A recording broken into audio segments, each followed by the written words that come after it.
¿Qué tal? ¿Cómo están amigos y amigas de esta comunidad?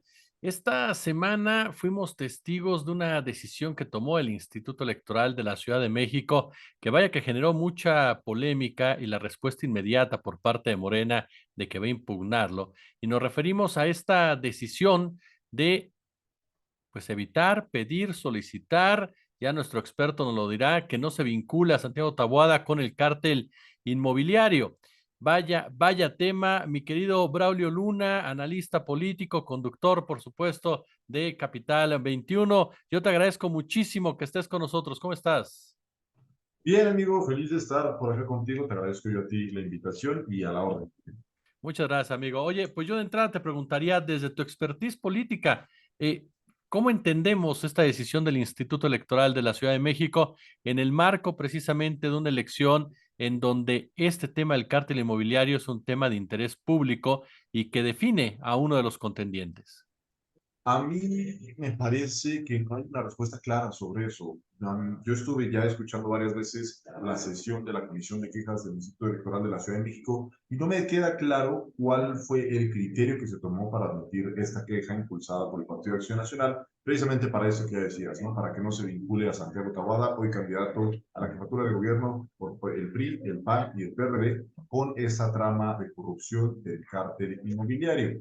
La queja, y ahorita te lo comentaba, es lo que me parece problemático, porque en la redacción, en el formato que tienen que entregar quienes presentan quejas ante la autoridad electoral, tienen que poner también a quién consideran que es el presunto o los presuntos responsables. Y en esta queja que presenta el Partido de Acción Nacional, la queja es por promoción personalizada, uso indebido de recursos públicos, calumnia, campaña negativa, vulneración a los lineamientos para garantizar la imparcialidad, neutralidad y equidad en la contienda. Y entre los presuntos responsables hay muchos actores políticos muy públicos, evidentemente, de Morena. Está la propia candidata a la jefatura de gobierno, Clara Brugada, está el presidente nacional del partido, Mario Delgado, está la secretaria general, Citlali Hernández, está el presidente local, Sebastián Ramírez, y una lista muy larga de actores políticos de Morena, de la coalición Morena PT y Partido Verde.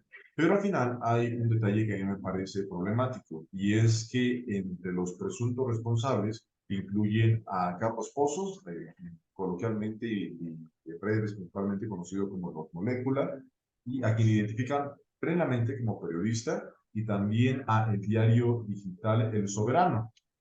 Aparte de eso, el remate que dejan en la queja ponen y quienes resulten responsables. Es decir, no únicamente la lista de todas estas personas que nosotros estamos señalando, sino un medio de comunicación y un periodista, un comunicador, y además quienes resulten responsables. Me parece que en muchas ocasiones el diablo está en los detalles y creo que eso sucede con esta queja, porque uno podría entender sin sin validar la queja del Partido de Acción Nacional, podría entender que intenten callar a sus opositores políticos. Pero me parece muy problemático que la queja sea extensiva también a medios de comunicación y a comunicadores, sobre todo porque también en la Constitución de la Ciudad de México está consagrado en el artículo 7, en el numeral, me parece, no, en el inciso D, me parece, no son los minutos, ahorita te lo confirmo, pero bueno, en la Constitución de la Ciudad de México, que pues se ha planteado desde que se redactó esta constitución hace realmente muy pocos años,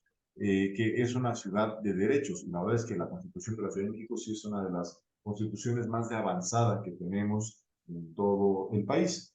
Sin embargo, a pesar de que en la constitución está consagrado el derecho de las y los capitalinos a la información, que se intente coartar, sobre todo en medio de una campaña electoral, en medio de un proceso democrático, y me parece que la democracia no se entiende sin libertades y sin derechos, sin la libertad de expresión y sin el derecho de la ciudadanía a estar informada sobre temas que son de interés público. Una trama de corrupción en la que se han construido más de 200 pisos irregulares, más de una centena de edificios que ha representado ganancias calculadas por el gobierno de la ciudad por más de 7.000 millones de pesos, que ha cobrado vidas en el caso de Zapata 56, donde la esposa y la mamá de un hombre conocido como Martín Hernández fallecieron tras el derrumbe en los sismos de 2017, que ha derivado en otros casos, también en City Towers, donde muchos de los perfiles cercanos a Santiago Taboada, de este grupo conocido como los Ocean, donde está Mauricio Tabe, donde está el hoy candidato también alcalde de la Benito Juárez, Luis Mendoza, su hermano Víctor Mendoza, quien hoy está prófugo de la justicia.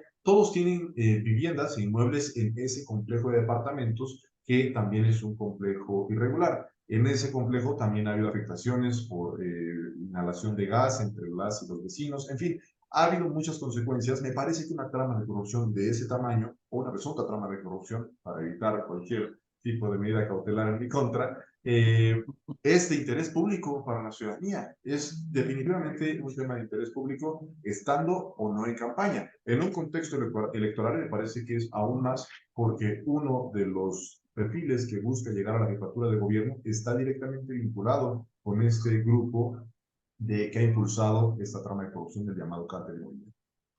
¿Tú sientes que hay una protección al candidato del PAN o el PAN ha sabido utilizar estos muchas veces espacios vacíos legales para justificar una acción pretextando otra?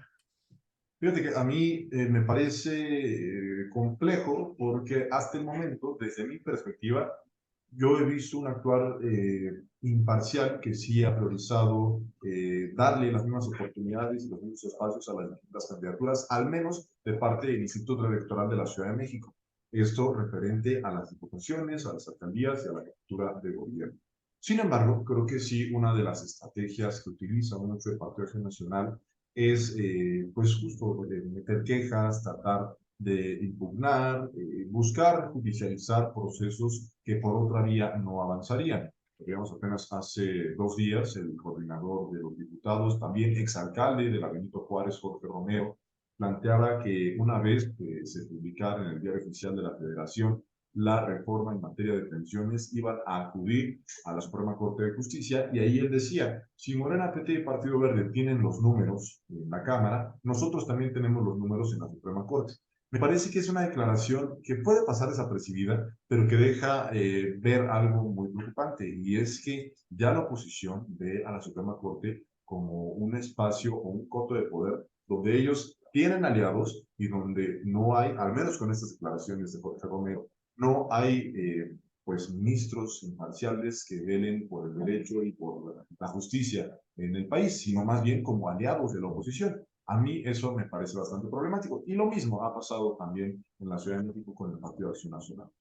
Se presentan quejas, se hacen señalamientos, son muy hábiles en los términos jurídicos y también de lo que se ha denominado como la guerra judicial. Hacen mucho ruido en medios, calumnian, ellos también calumnian.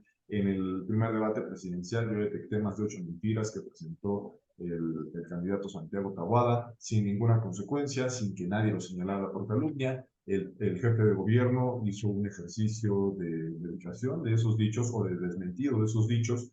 No sé si era la persona adecuada para hacer este desmentido, pero después de que él presenta la información verdadera, también el equipo de Santiago Taboada, encabezado por Federico Dorin Cázar, quien también es sobrino de María Amparo Cázar, presentó una queja y se le emitieron medidas cautelares al jefe de gobierno. Es decir, esto sí nos habla de un actuar sistemático o sistémico sistemático del Partido de Acción Nacional en contra de temas incómodos y también en contra de opositores. Han sabido judicializar para que no se hable de los temas que no quieren que se hable, y han sabido judicializar muchos procesos.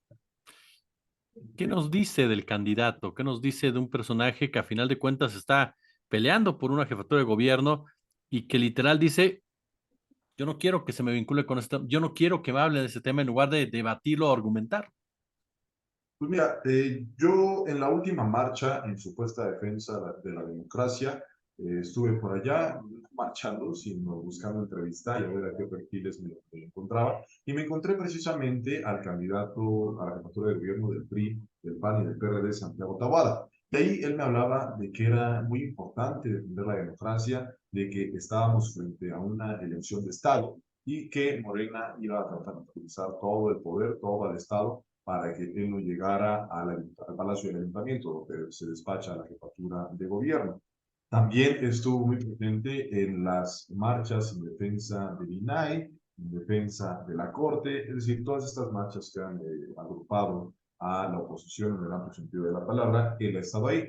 Y me parece que es contradictorio que si se busca defender la democracia, si se busca defender la transparencia, si se busca defender la legalidad, que en medio de un proceso electoral se intente vulnerar el acceso a la información de las y los ciudadanos, el derecho de las y los ciudadanos a estar informados, la libertad de prensa, incluso con esta queja que presentan en contra de medios de comunicación y de periodistas o comunicadores. Entonces, creo que sí nos habla o nos puede apuntar a que el hoy candidato del PRI, del PAN y del PRD tiene pues más unos tintes autoritarios o tiene más simpatías con limitar las libertades y los derechos que se han conquistado en la Ciudad de México que de respetarlos. Él en sus eventos de campaña y en medios de comunicación habla de que en materia de derechos no se va a dar ni un paso atrás en la Ciudad de México. Él habla de que es parte de un nuevo PAN, de una nueva generación del Partido de Acción Nacional, pero son declaraciones que me recuerdan a mí más a las que hacía Enrique Peña Nieto cuando hablaba del nuevo PRI, que en realidad de nuevo no tuvo absolutamente nada, sino que pues, únicamente fueron caras nuevas que refrescaron las viejas prácticas del PRI. El Partido de Acción Nacional también está caracterizado por ser un partido autoritario, ser un partido que está en contra de los derechos, en contra de las libertades. Es decir, el Partido de Acción Nacional se funda como una vía institucional contra la revolución mexicana y contra el movimiento carlista, que era precisamente para ampliar los derechos, principalmente de quienes eran los perfiles o las personas más desfavorecidas, los más pobres de este país. Para eso surge el Partido de Acción Nacional. Toda la vida, todo el tiempo se han opuesto a los derechos. Hace creo que 3 semanas se votó en la Cámara de Diputados el tema de las terapias de conversión, que no es otra cosa más que tortura para tratar de corregir la orientación sexual y la identidad de género de las personas que no viven en la heteronorma, las personas que forman parte de la diversidad sexual, y se les tortura para que regresen a la heteronorma. Ahí el Partido de Acción Nacional votó en contra de prohibir esa tortura. Se han circulado ahora también tweets del hoy candidato Santiago Tahuada en 2013 hablando de que en la Ciudad de México se tenía que legislar para limitar las manifestaciones, cuando pues en la Ciudad de México es una de las pocas ciudades en las que manifestaciones se pueden llevar de manera libre y se puede garantizar el derecho a la manifestación de las y los capitalinos. Es decir, sí nos deja ver que tiene un tufo bastante autoritario en el candidato Santiago. ¿Cómo sientes tú que va esta contienda con esto que hemos visto en el debate, en donde no ha probado absolutamente nada Santiago Taboada de la cantidad de cosas que dijo? Fue ya desmentido, por decirlo de alguna manera, por este Bejarano, o por lo menos Bejarano lo confronta en ciertas versiones que dieron. Aparecen por ahí también algunas fotografías de supuestas pipas que no son pipas, que sí son pipas, que supuestamente tienen un negocio con esta Brugada. Está su declaración de la privatización del agua, y yo te pregunto, ¿cómo ves esta contienda en esta parte? No sé si llamarla final, pero ya estamos entrando al proceso definitivo.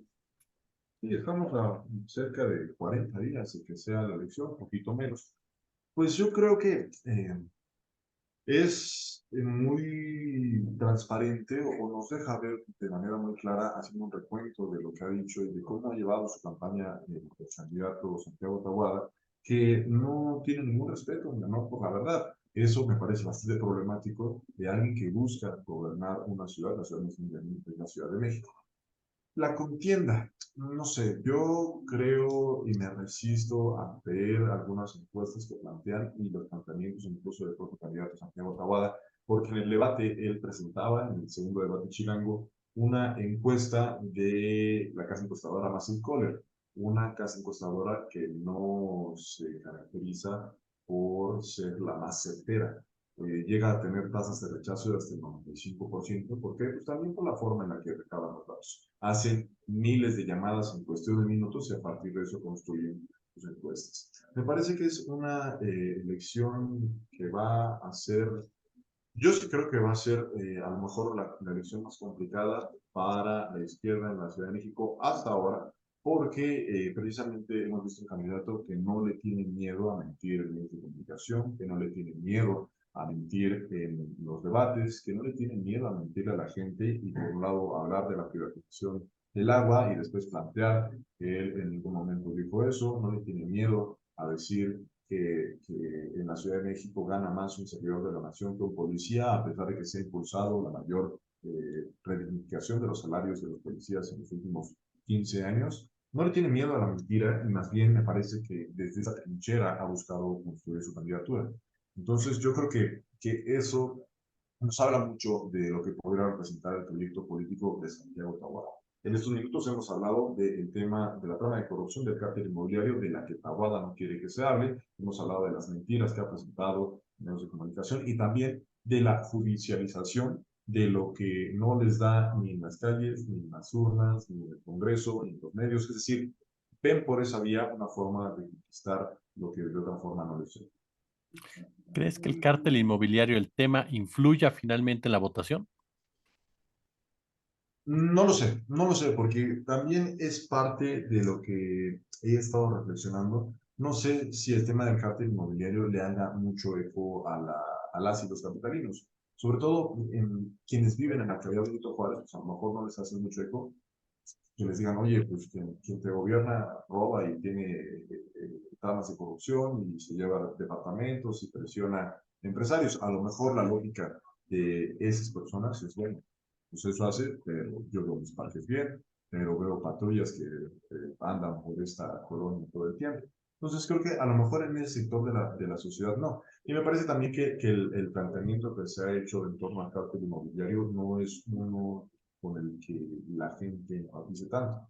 Es decir, se habla de corrupción y se habla de 7.000 millones de pesos, pero me parece que son montos que escapan la forma o los parámetros que tenemos para dimensionar los millones de pesos. Yo en mi vida he visto 1 millón de pesos, no me imagino ni siquiera cómo se ven 7.000 millones de pesos. Creo que si se busca que este tema haga más eco en la ciudadanía, se tiene que hablar de las afectaciones que tiene para la gente.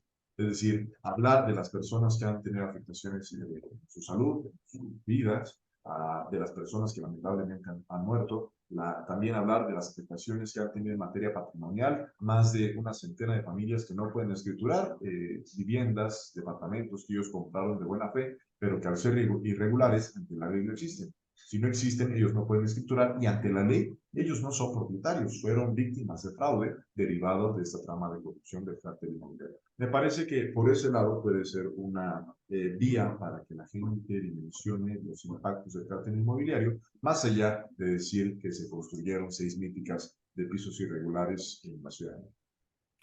Finalmente, quedo Braulio, esta decisión que toma el Instituto Electoral de la Ciudad de México, ¿crees que de una manera u otra altere la tranquilidad con la que iba de una u otra manera este proceso por parte del mismo árbitro electoral que no se haya involucrado o no se ha metido en problemas al respecto? ¿Crees que llegue a alterar o a generar un tufo de desconfianza por parte, sobre todo en este caso concreto, de Morena? Yo creo que es probable, pero creo que no sería muy recomendable. Es decir, siempre plantear algún desconocimiento de la autoridad que finalmente va a ser la encargada de llevar a cabo la elección puede llevar a más problemas de los que puede solucionar. Me parece que sí debe haber alguna desconfianza legítima de parte de quienes forman parte de Morena, porque pues ahora el Instituto Electoral dicta medidas cautelares en perjuicio de estos actores políticos y por propia definición en beneficio del Partido Acción Nacional y de su candidato.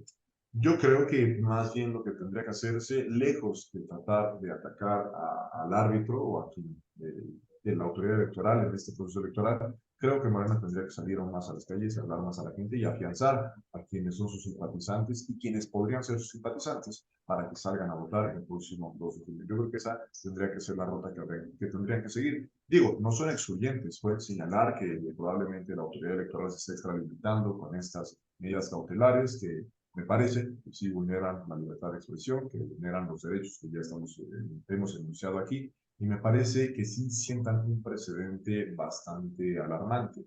Yo no quiero pensar qué pasaría si se siente este precedente de que un actor político pueda denunciar ante la autoridad a un medio de comunicación o a un comunicador para que no hable de temas que no le convienen. Pues digo, eso es un actuar completamente autoritario que probablemente no veíamos desde el sexenio de Felipe Calderón. Quién sabe, probablemente también en la sección de Enrique Peña Nieto. Yo empecé a trabajar en medios y a hacer periodismo también, ya al final del sexenio de Enrique Peña Nieto, Yo no he sido víctima de esos casos, pero seguramente los hay. No me gustaría que hacia adelante viviéramos en una ciudad en la que se pueda callar a los periodistas, sino en la que se pueda callar la verdad a través de quejas ante la autoridad o a través de judicializar la libertad de expresión. Totalmente de acuerdo. Pues ahí lo tiene usted, mi querida audiencia. Ya ven por qué siempre les recomiendo al gran Braulio Luna que lo sintonice, que lo siga en sus cuentas en X, aunque nosotros seguimos siendo de Twitter, y por Sigue siendo supuesto Twitter. en Capital 21 todas las noches hasta las 9 de la noche, ¿va, Braulio? De 9 a 10 de la noche. Perfecto. Oye, pues yo te quiero agradecer estos minutos para nuestra comunidad, querido amigo. Yo te agradezco a ti por la invitación y también a toda la gente que te sigue también en todas tus redes por pues regalarnos unos minutos de su vida para escuchar lo que tenemos que decir. Te mando un fuerte abrazo.